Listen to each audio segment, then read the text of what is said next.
दोस्तों नमस्कार, आदाब, सत श्री अकाल। चैट विद सुरेंद्र वत्स के नए एपिसोड में आप सबका बहुत बहुत स्वागत है।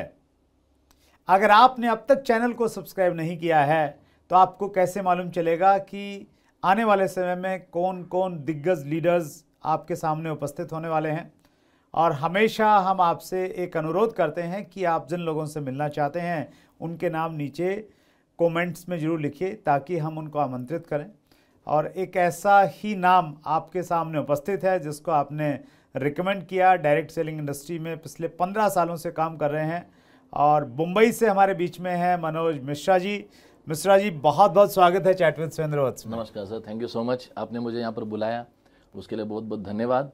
और मैं आपका बहुत बड़ा फ़ैन हूँ सर। चैट विद सुरेंद्र वत्स, इसमें बहुत सारी चीज़ें 15 सालों से जैसा कहते हैं कि ये इंडस्ट्री एक लर्निंग, इसमें कंटिन्यूस प्रोसेस है।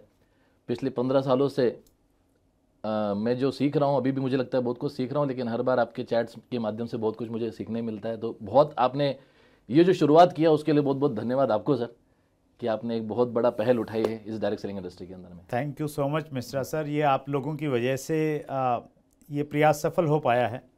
विशेष रूप से आपका धन्यवाद इसलिए, मुंबई से आपने स्पेशली आप आए, समय निकाला, धन खर्च किया इतना सारा। तो ये मैं कहता हूँ कि एक इंडस्ट्री की सेवा, मैं अगर सेवा कर रहा हूँ तो मेरे से बड़ी सेवा आप लोग कर रहे हैं। तो व्यूवर्स की तरफ से आपका बहुत बहुत धन्यवाद। Thank you so much sir, ये सब आपका बड़प्पन है और मैं आपके लिए शुभेच्छा देना चाहता हूँ, शुभकामनाएं देना चाहता हूँ कि चैट विद सुरेंद्र वत्स जिस तरह से नंबर 1 की रैंकिंग पे पहुँचा है और आगे जाए और लोगों को बहुत कुछ इसमें से मिले।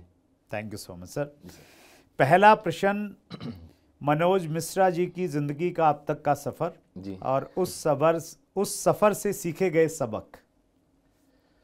सफ़र सर, मैं जैसा नाम बताया मैंने, मनोज मिश्रा मेरा नाम, और हम 3 भाई हैं। मैं सबसे छोटा हूँ और मिडिल क्लास फैमिली को बिलोंग करता हूँ। ओके। अगर मैं मेरी सफ़र की शुरुआत बोलूँ तो सर ऐसा था कि मेरा एडमिशन हुआ था मेडिकल कॉलेज में, आयुर्वेदिक BAMS में, लेकिन फाइनेंशियल सिचुएशन फैमिली की ना होने की वजह से मैंने फिर वहाँ से BAMS से एडमिशन कट करके B फार्मेसी कंप्लीट की। ओके। फिर उसके बाद फार्मा कंपनियों में मैंने 6 साल नौकरी की। I started as a sales representative. Okay. 3,500 रुपये पगार से मैंने शुरुआत की थी सर। ओके। और 6 साल में मैंने अच्छा काम किया, अच्छा प्रमोशन किया, और मुझे इसका नतीजा यह हुआ कि 6 साल में मुझे 4 प्रमोशन मिले। I become the area manager, फिर प्रोडक्ट एग्जीक्यूटिव, प्रोडक्ट मैनेजर बना। ओके। 3,500 रुपये से लेके 25,000 की नौकरी तक भी मैं पहुंचा। ओके। और नौकरी में जैसा आप जानते हैं सर कि नौकरी मतलब क्या है, एक ज़िंदगी काट सकते हैं, जी नहीं सकते इसमें। और मैंने सोचा है खुद का घर लेना चाहिए, तो पता चला लोन पे लेना पड़ेगा। तो 19 लाख रुपए के कर्जे में मैं आ गया उसी होम लोन के चक्कर में। अच्छा। और फिर मेरे मन में एक निर्णय आया कि यार ज़िंदगी भर अगर हम नौकरी करते रहे तो शायद इसका लोन ही पूरा करते रह जाएंगे। और एक अच्छी अपॉर्चुनिटी की तलाश में था कि क्या किया जाए। और उसके बाद में ये इंडस्ट्री के संपर्क में आया और आज पिछले 15 सालों में काफ़ी कुछ अचीवमेंट हुई, काफ़ी अच्छी ग्रोथ हुई।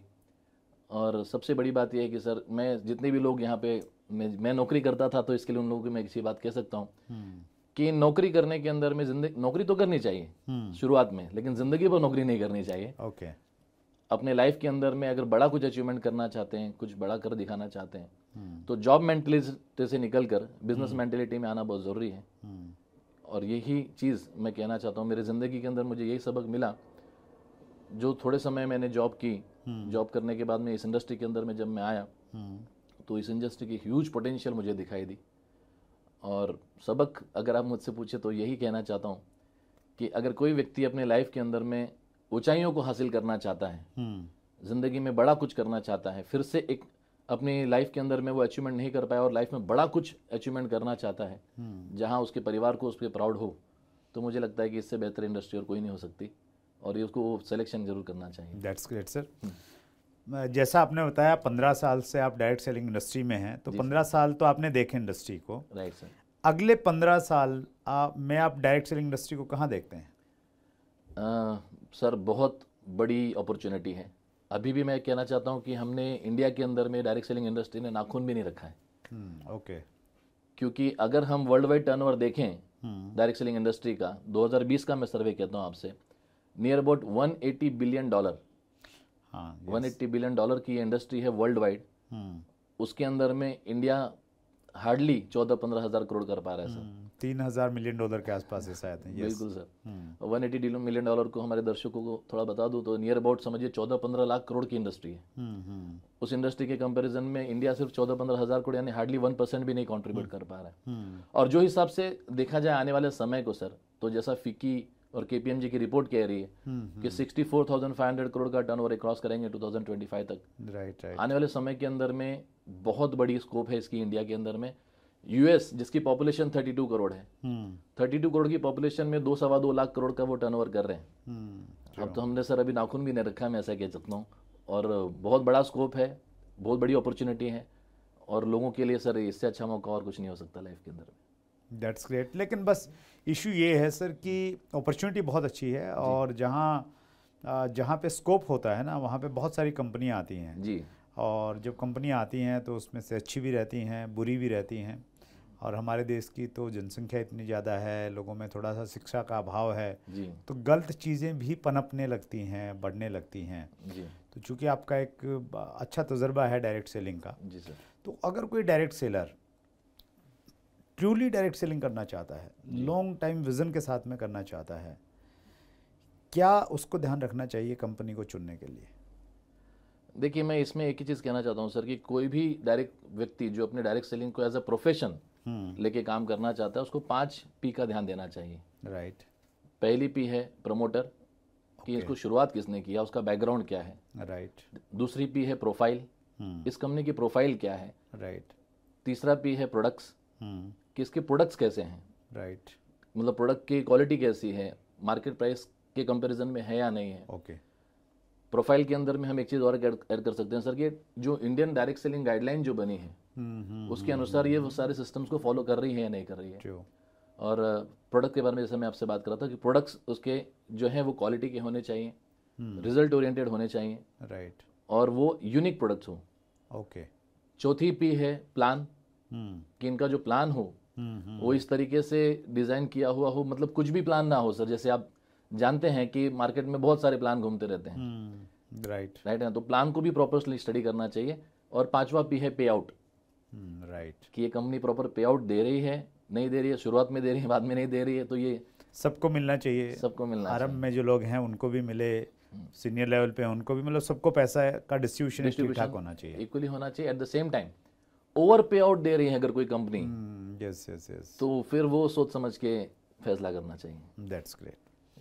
आप खुद अपनी कंपनी में बहुत सीनियर लेवल पे हैं, और एक डायरेक्ट सेलर का सपना रहता है कि मैं भी एक दिन बहुत बड़े मुकाम पे जाऊंगा। अगर कोई व्यक्ति, हो सकता है उसने भी शुरुआत की, वो इंटरव्यू देख रहा है जी सर, और वो भी चाहता है कि मैं अपनी कंपनी का टॉप अचीवर बनना चाहता हूँ, तो कैसे बने?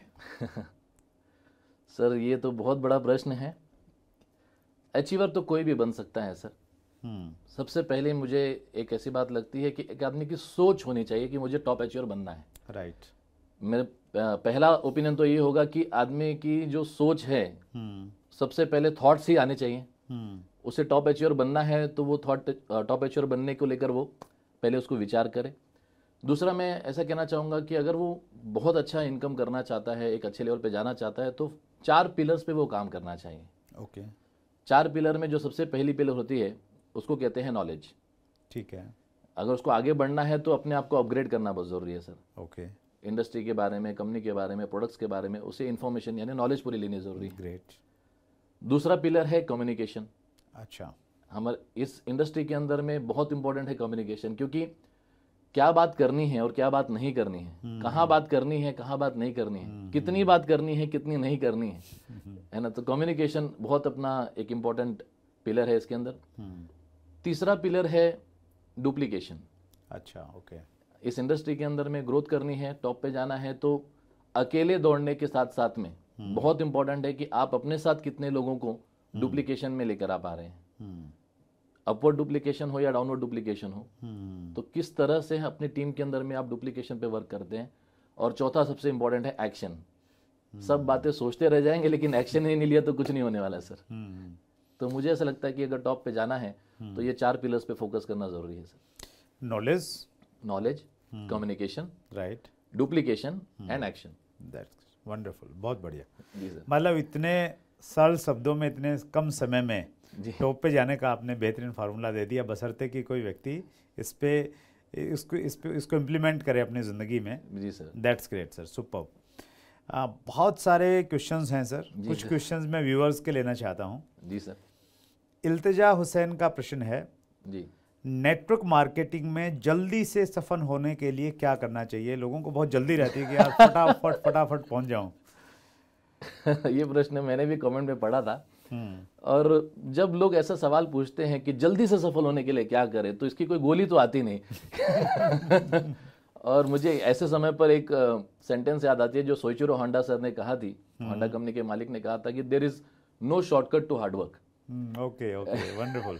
है ना, जल्दी से सफलता पानी है, वो सफलता के लिए उसके जो कीमत है उसकी चुकानी पड़ती है सर। और जल्दी से सफलता पाने से भी ज़्यादा इंपॉर्टेंट है कि बेसिक्स पे काम करें। ओके। और अगर ज़्यादा सफल होना चाहते हैं तो मैं इतना ही कहना चाहता हूँ कि ज़्यादा काम करना चाहिए।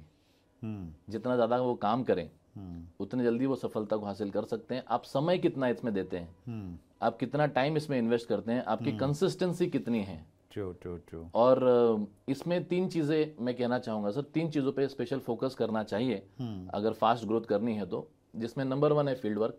राइट। बिना फील्ड में काम किए कोई भी व्यक्ति यहाँ पे सफल नहीं हो सकता।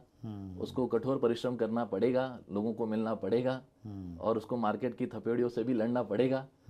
लेकिन वो अगर डट कर खड़ा है फील्ड वर्क के अंदर में तो वो 100% सक्सेसफुल बनेगा। सिर्फ फील्ड वर्क करने से लोग तो उसके साथ में एसोसिएट हो जाएंगे। राइट। जैसे दीवार होती है, दीवार को बनने के लिए ईंटें चाहिए, लेकिन सिर्फ ईंटें जमा करेंगे तो दीवार कभी भी गिर सकती है, उसके बीच में सीमेंट रहना जरूरी है। यस। तो सीमेंट का काम करता है सिस्टम। अच्छा, ओके। जो लोगों को बांध के रखता है, बॉन्ड करके रखता है। तो बहुत इंपॉर्टेंट है, जितना फील्ड वर्क करना इंपॉर्टेंट है, जितना लोगों से मिलना इंपॉर्टेंट है, उतना ही इंपॉर्टेंट है कि लोगों को सिस्टम में रखना, एसोसिएट करके रखना। और तीसरा चीज होता है इसमें एटीट्यूड। राइट। जो बहुत ही इंपॉर्टेंट है सर, अपने अपलाइन को 100% सरेंडर होना, सिस्टम के साथ में जुड़े रहना, जमीन से जुड़े रहना, थोड़े अचीवमेंट आने के बाद में अपने अंदर के बदलाव को ना आने देना और डाउन टू अर्थ रहना। ये 3 चीजें पे फोकस करें तो सफलता जल्दी हासिल हो सकती है। That's great, wonderful. अगला प्रश्न ले रहा हूँ मिश्रा जी। ये प्रश्न है सदाम नवाब का। जी सर। अगर अपलाइन सपोर्ट ना करे तो क्या करें? कई बार रहता है सर कि एक बंदा तो बहुत विजनरी है, काम कर रहा है, दोनों चीज़ें रहती हैं जनरली। इसको मैं थोड़ा सा डिटेल में इस पर बातचीत आपसे ज़रूर चाहूँगा, आपका इनपुट चाहूँगा। जी सर। कई बार तो हमें लगता है कि अपलाइन सपोर्ट नहीं कर रहा, कई बार वो जितनी सपोर्ट कर रहा है हमें लगता है कि यार और ज़्यादा करनी चाहिए, अपलाइन मेरे लिए ये भी कर दे, ये भी कर दे, वो भी कर दे। लेकिन हाँ, मैं सद्दाम जी के प्रश्न को ले रहा हूँ कि जेन्युइनली कोई व्यक्ति सपोर्ट नहीं कर रहा है, क्या करे?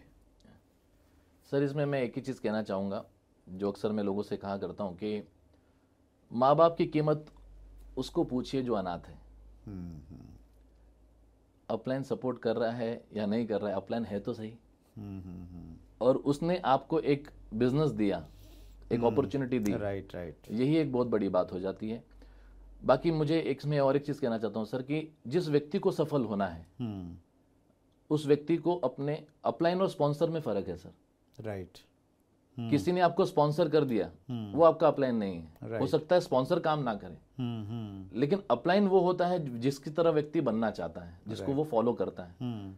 तो मुझे ऐसा लगता है कि इसके अंदर में उसको अपने 7 अपलाइन के कॉन्टैक्ट नंबर उसके पास होने चाहिए। राइट। एक सपोर्ट नहीं कर रहा तो उसके ऊपर होगा कोई, उसके ऊपर कोई होगा। अगर इसे आगे बढ़ना है, सफलता हासिल करनी है, तो पहली चीज तो इसको लेनी पड़ेगी खुद की ओनरशिप। राइट। मेरा बिजनेस है, मुझे करना है। मेरा एक अपलाइन अगर मुझे जैसा चाहिए वैसा सपोर्ट नहीं दे पा रहा, दूसरा होगा, तीसरा होगा, चौथा होगा। सफलता 100% होनी है सर। और वैसे भी सर हम लोग डायरेक्ट सेलर का एक जो नाम है उसको हम बोलते हैं IBO, independent business owner. Yes sir. तो वो ओनरशिप का भाव तो हमें कहीं ना कहीं लेना पड़ेगा, और मैं इसको इस रूप में भी लेता हूँ सर जी। मैं अपना एक्सपीरियंस अगर देखता हूँ तो मेरे जो अपलाइन थे वो मेरे स्पॉन्सर ने पहले तो कंपनी छोड़ के वो दूसरी कंपनी में चले गए, उसके बाद में हमारे जो स्टेट के सबसे सीनियर चले गए, फिर इंडिया लेवल के जो सीनियर अचीवर थे वो छोड़ के चले गए।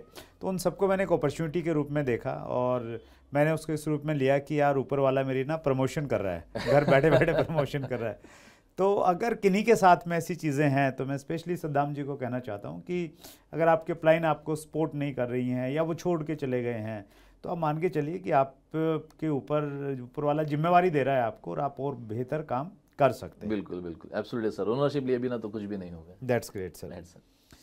नरेंद्र कुमार मोटिवेशनल स्पीकर, इनका प्रश्न है टीम में अपने जैसे लीडर कैसे तैयार करें? और ये बहुत इंपॉर्टेंट प्रश्न है डायरेक्ट सेलिंग का। मिश्रा जी, आपने भी इसको महसूस किया होगा। जी सर। टीम बन तो जाती है, लोग आ भी जाते हैं, लेकिन वो डुप्लीकेट नहीं हो पा रहे हैं। मतलब मेरे अंदर जो चीज़ें हैं वही चीज़ें मैं उनमें ट्रांसफ़र नहीं कर पा रहा हूँ। तो क्या किया जाए सर? मुझे सर इसमें एक बहुत इंपॉर्टेंट बात कहनी है कि अगर हम डुप्लीकेशन चाहते हैं तो वो जेन्युइनली होनी चाहिए। एट द सेम टाइम कैसा है कि जैसे कहते हैं कि अपनी टीम के अंदर में एजुकेशन सिस्टम को बढ़ाना चाहिए। ओके। लोग जनरली क्या कर देते हैं, कई बार पैसों के पीछे या ग्रोथ के पीछे जाने के समय पर एक बात को वो नज़रअंदाज कर देते हैं कि हमारी टीम में कितने लोग एजुकेट हो रहे हैं, कितनी ट्रेनिंग उनको दी जा रही है। अब मैं ट्रेनिंग को यहाँ पर सर 3 प्रकार में डिवाइड करता हूँ।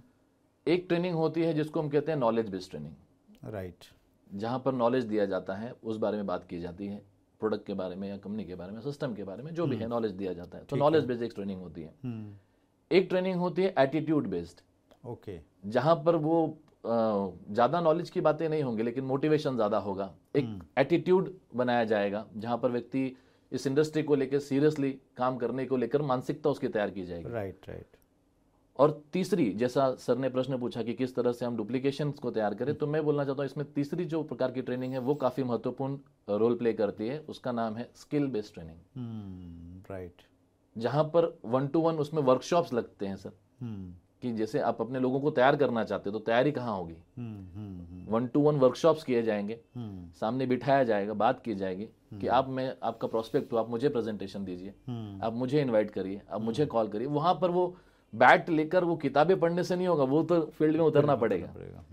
और स्किल्स तो सर वहीं पर डेवलप होती है, और 1 बार 2 बार 3 बार 4 बार जितनी प्रैक्टिस करेंगे उतनी परफेक्ट वो स्किल बनती जाएगी। तो अपनी तरह लोगों को तैयार करना है तो मैं फोकस करूंगा कि स्किल बेस्ड ट्रेनिंग पर फोकस किया जाए। नॉलेज बेस और एटीट्यूड बेस्ड ट्रेनिंग अपनी जगह पे चलती रहती है, लेकिन अगर डुप्लीकेशन परफेक्ट करना है तो स्किल बेस्ड ट्रेनिंग पे फोकस करना चाहिए। That's great. मैं अपना कुछ इनपुट इसमें देना चाहूँगा और आपकी उसमें राय जानना चाहूँगा। आपका बड़ा तजुर्बा है, क्योंकि मेरे सामने बहुत सारा प्रश्न आता था और मैंने इस पे काम भी किया और इस वजह से शायद बहुत सारे लीडर्स मैं क्रिएट कर पाया अपनी टीम में। जी सर। हमें एक कोच की तरह काम करना चाहिए। जैसे एक क्रिकेट का एक कोच है तो वो बहुत सारे, मतलब हिंदुस्तान में लाखों लोग जो क्रिकेट खेलना चाहते हैं उनमें से पहले 100 लोगों को सिलेक्ट करता है, 100 में से फिर वो 50 को सिलेक्ट करता है, फिर वो 20 के साथ में लंबे समय तक उनकी प्रैक्टिस करता है।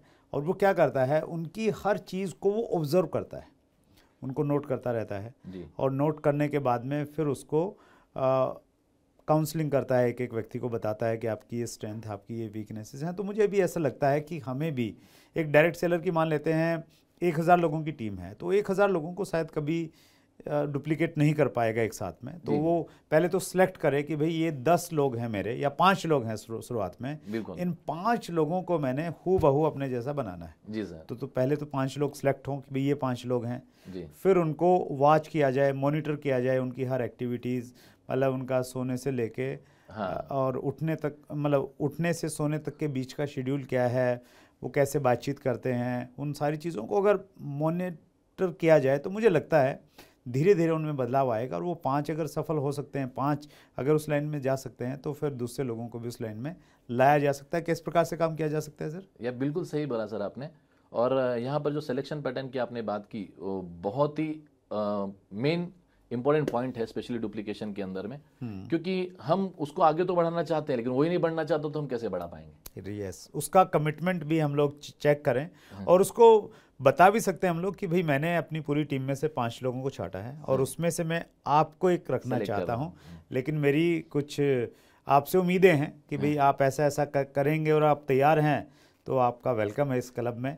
और अगर आपका कमिटमेंट लेवल वैसा नहीं है तो फिर थोड़े टाइम बाद में आप आ सकते हैं। बिल्कुल सही सर। मैं यहाँ पर थोड़ा सा एक पॉइंट इसमें ऐड कर देता हूँ प्लीज़। दर्शकों के लिए खास करके, कि इसमें आप चाहें तो एक 4 कैटेगरी को डिवाइड कर सकते हैं। ठीक है।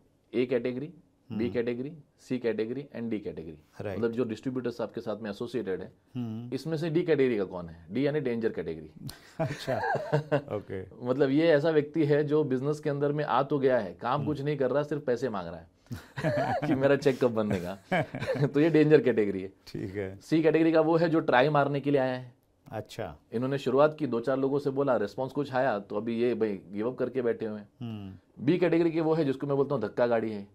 ओके। ये उसमें गजनी डिस्ट्रीब्यूटर बोल सकते हैं कि रात को भूल जाता है कि कौन सा काम कर रहा है, सुबह फिर उसके बाद दिलानी पड़ती है। और एक कैटेगरी वो डिस्ट्रीब्यूटर होते हैं जो सेल्फ इनिशिएटिव लेते हैं।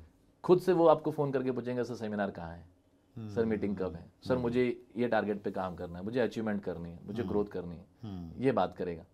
तो सर मुझे ऐसा लगता है कि ए और बी कैटेगरी के लोगों पे फोकस करना चाहिए। सी और डी तो डेंजर लोग हैं, उन पे फोकस करने से कई बार वो आपको ही रोक लेंगे। क्योंकि ऐसा होता है कि एक डी कैटेगरी का जो होगा, ए कैटेगरी के खाली आप मैसेज भी कर देंगे कि सेमिनार है, वो आ जाएगा। बी कैटेगरी के व्यक्ति को सिर्फ मैसेज नहीं चलेगा, 2 फोन कॉल भी लगेंगे। सी कैटेगरी को मैसेज फोन कॉल नहीं, उसको जाकर लाना पड़ता है। और डी कैटेगरी बस तो जाना ही नहीं चाहिए, वो आपको बिठा लेगा कि कहाँ जा रहे हो मीटिंग के अंदर में। बहुत बढ़िया, that's great, interesting sir. Right sir. अगला प्रश्न ले रहा हूँ। जी सर। ये प्रश्न है सर वंदना सावंत का जी, और बहुत इंपॉर्टेंट प्रश्न है। हाँ। प्रोस्पेक्ट लिस्ट को कैसे बढ़ाएं? नाम खत्म हो जाते हैं जल्दी। बिल्कुल सही है सर। लोगों का ये एक बहुत बड़ी दिक्कत है कि उनके नाम खत्म हो जाते हैं। इस प्रश्न के लिए मैं एक ही चीज़ कहना चाहता हूँ कि आप बिजनेस में हैं, ये तो इम्पोर्टेंट है, राइट। पर बिजनेस आपके अंदर है या नहीं, वो बहुत ज़्यादा इम्पोर्टेंट है। क्योंकि बिजनेस अगर आपके अंदर है तो हर एक पर्सन को आप एक प्रोस्पेक्ट की तरह ही देखेंगे, ठीक है ना। बाकी बहुत सारे आजकल तो इंफॉर्मेशन टेक्नोलॉजी का ज़माना है, इस माध्यम से बहुत सारे लोगों को नए प्रोस्पेक्टिंग लिस्ट में ऐड कर सकते हैं। फेसबुक है, व्हाट्सएप है, अभी तो स्कूल ग्रुप भी लोगों के ऐड हो चुके हैं, कॉलेज ग्रुप्स आ चुके हैं। Yes yes yes yes. और मैं इसमें एक बहुत बड़ा सर, कई बार हम लोग इसको मिस कर जाते हैं, इसमें बहुत बड़ा एक योगदान होता है फैमिली का, परिवार का। राइट। जिस तरह परिवार के अंदर में अगर शादी होती है तो सब लोग बैठ जाते हैं एक साथ में, भाई तुम्हारे कितने लोग आएंगे, तुम्हारे कितने आएंगे, तुम्हारे कितने आएंगे। तो परिवार में अगर समझिए सर काका मामा चाचा सबको पकड़ लिया जाए तो 1000-1500 की लिस्ट तो वहीं से ऑन द स्पॉट क्रिएट हो जाती है। तो ये हमारे देश की खूबी है कि हम इतने सोशली बाउंड हैं राइट कि लिस्ट बनाने में कोई दिक्कत नहीं होती। कोई दिक्कत नहीं होती सर। और जैसा आपने थोड़ी देर पहले ही कहा डुप्लीकेशन के बारे में, तो 1000 लोगों के साथ में अगर मिल के बात किया जाए तो बहुत सारे लोग उसमें एसोसिएट होते हैं और फिर डुप्लीकेशन पे वर्क जरूर करना चाहिए। रही बात प्रोस्पेक्ट लिस्ट को और बढ़ाने की, तो एक सर्वे कहता है कि हर आदमी रोज 10 नए लोगों को मिलता है। राइट। अब इसमें 3 चीजें मैं थोड़ा कहना चाहता हूँ सर। 3 प्रकार के कॉन्टैक्ट्स होते हैं। राइट। एक होता है हॉट कॉन्टैक्ट, एक है वार्म कॉन्टैक्ट और एक है कोल्ड कॉन्टैक्ट। राइट। तो जिसको पहली बार मिल रहे हो या बहुत दिनों के बाद स्कूल फ्रेंड को मिल रहे हो, तो ये आपका कोल्ड कॉन्टैक्ट है। इसको तुरंत प्रोस्पेक्टिंग या अप्रोच नहीं होना चाहिए। राइट। दूसरा है वार्म कॉन्टैक्ट और तीसरा हॉट। तो जब तक कोल्ड को वार्म या हॉट तक लेकर ना आए तब तक अपनी लिस्ट तो बनी सकती है। और रोज अगर ऐड करते रहें तो सर लिस्ट खत्म हो जाना ये लोग कहते हैं, लेकिन मेरा पर्सनल ऐसा ओपिनियन है कि लिस्ट कभी खत्म नहीं होती। अंदर के व्यक्ति को जागरूक रखेंगे तो 100% प्रोस्पेक्ट बनते रहेंगे। मैं इसमें एक टर्म का यूज करता हूँ सर। क्या बात है? ABP। ओके। तो ABP का मतलब हुआ ऑलवेज बी प्रोस्पेक्टिव।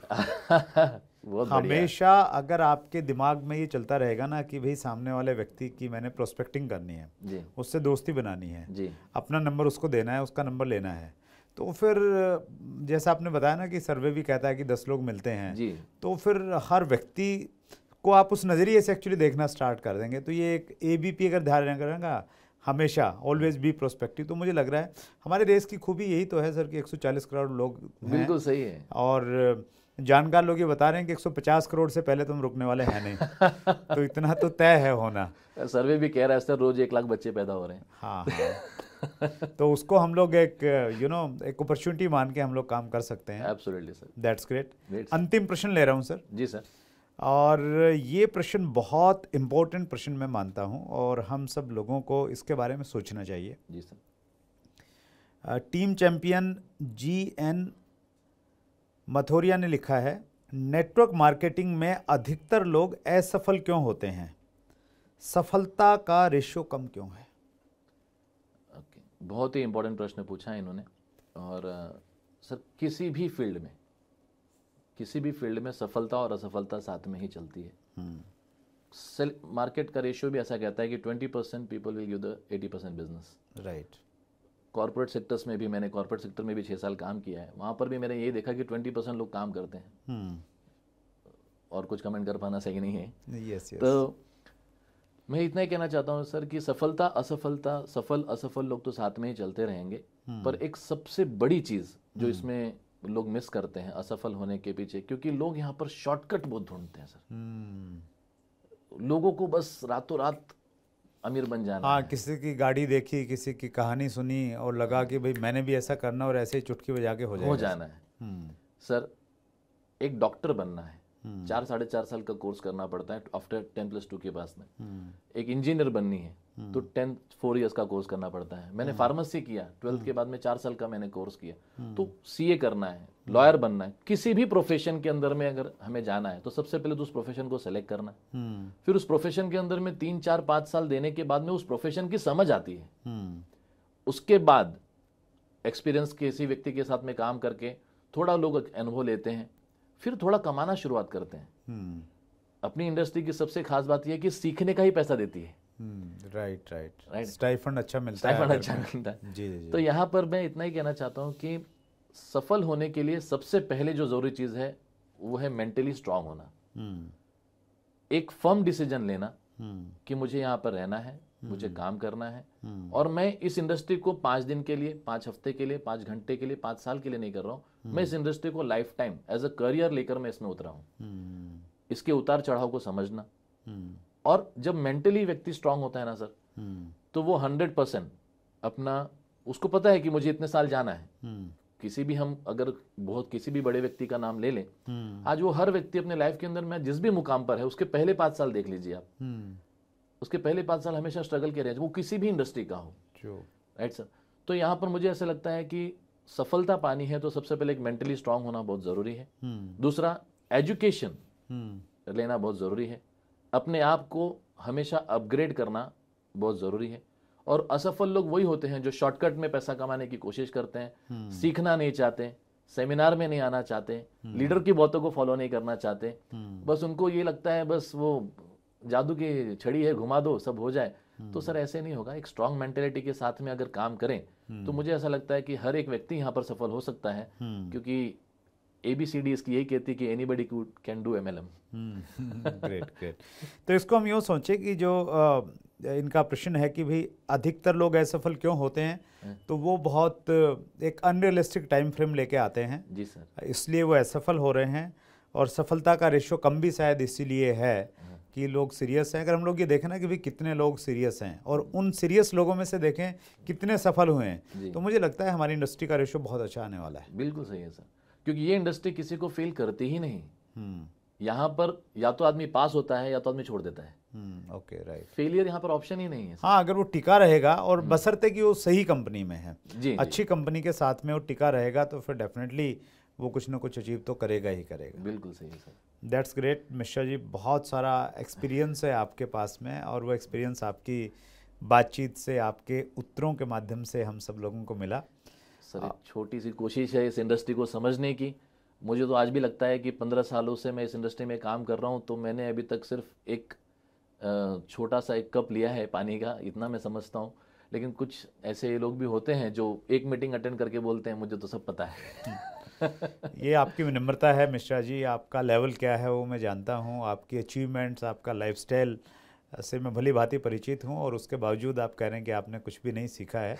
तो वही एटीट्यूड होना चाहिए एक्चुअली, और वही एटीट्यूड आपको भी यहाँ तक लेके आया है। सो आप मुंबई से स्पेशली पधारे सर, हमारे व्यूवर्स की तरफ से दिल की गहराई से बहुत बहुत धन्यवाद Mishra. Thank you so much sir, thank you so much. Thank you. So ये थे मनोज मिश्रा जी, मुंबई से हमारे बीच में उपस्थित हुए।